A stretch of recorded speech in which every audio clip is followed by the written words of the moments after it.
شہزاد بھائی کو دیکھا۔ کبھی ہم کسی ندی کے کنارے بیٹھے باتیں کر رہے ہوتے، کبھی کسی پارک کے کونے میں کسی بینچ پر بیٹھے کچھ راز و نیاز کی باتیں کر رہے ہوتے، کبھی پہاڑوں، جنگلوں اور صحراؤں میں تو کبھی ٹھاٹھیں مارتے سمندر کی لہروں سے کھیل رہے ہوتے۔ غرض اس رات میں نے اور شہزاد بھائی نے مل کر دنیا جہاں کی سیر کی، اور ہر بار شہزاد بھائی اسی طرح میرے کولے پر چپت لگاتے اور میرے گال پر کس کرتے۔ مجھے ہر منظر میں ان کا مجھے اپنی باہوں کے حصار میں لینا نظر آ رہا تھا۔ میں اس دن بہت گہری نیند سوئی، صبح اٹھی تو میرے خواب کا ہر منظر میرے ذہن میں نقش تھا۔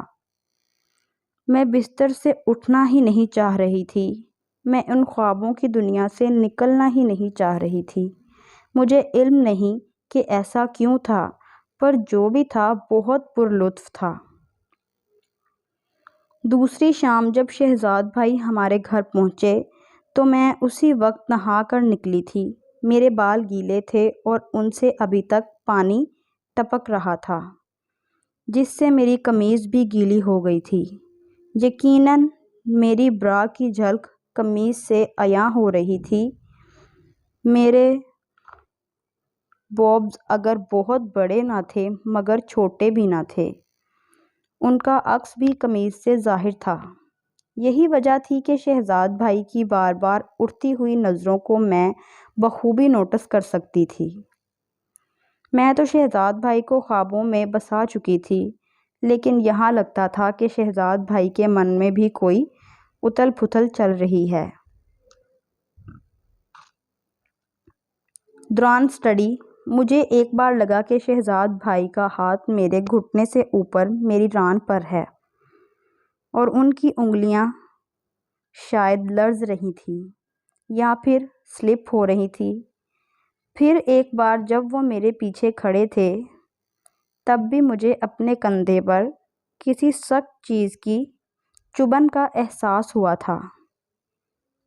یہ میرا وہم تھا یا پھر حقیقت میں کچھ ہو رہا تھا، میں نہیں جانتی تھی کہ پس پردہ کیا ہے، لیکن اتنا ضرور تھا کہ شہزاد بھائی کے ہاتھوں کا لمس مجھے مسحور کر رہا تھا۔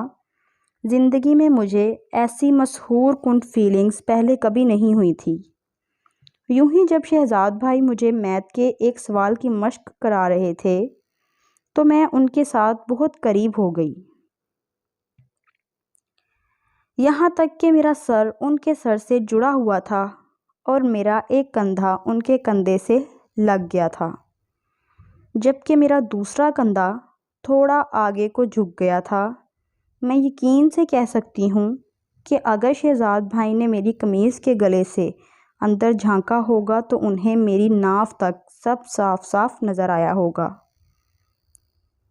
میں نے ایسا کوئی ارادتاً نہیں کیا تھا، بلکہ ایسا ہونا اتفاقاً تھا۔ آخر 9 بجے اور بھائی شہزاد گھر جانے کے لیے اٹھے تو میں بھی کتابیں سمیٹ کر اٹھی تو انہوں نے قریب سے گزرتے ہوئے بڑی آہستگی سے کہا، ببلی تم آج بہت خوبصورت لگ رہی تھی۔ میں نے چونک کر ان کی طرف دیکھا تو اس دوران وہ مجھ سے دور ہٹ چکے تھے۔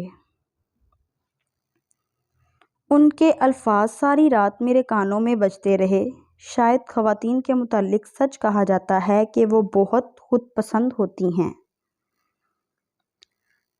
اسی لیے ان کی تعریف کیا جائے تو پھولے نہیں سماتی۔ اگلے دن بھی شہزاد بھائی وقت پر ہی آ گئے۔ ابھی ہم نے اسٹڈی سٹارٹ کی تھی کہ بجلی چلی گئی۔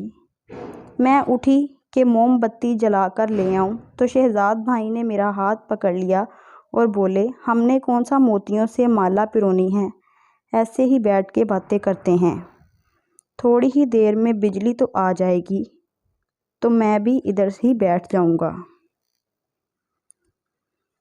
شہزاد بھائی بدستور میرا ہاتھ پکڑتے ہوئے، جو کہ اب میری گود میں تھا، ہم ادھر ادھر کی باتیں کرنے لگے۔ پہلے تو شہزاد بھائی نے میرا ہاتھ ایسے ہی پکڑے رکھا، پھر آہستہ آہستہ میرے ہاتھ کو انگلیوں سے کھیلنے لگے۔ ویڈیو کا چوتھا پارٹ دیکھنے کے لیے چینل کو سبسکرائب کریں۔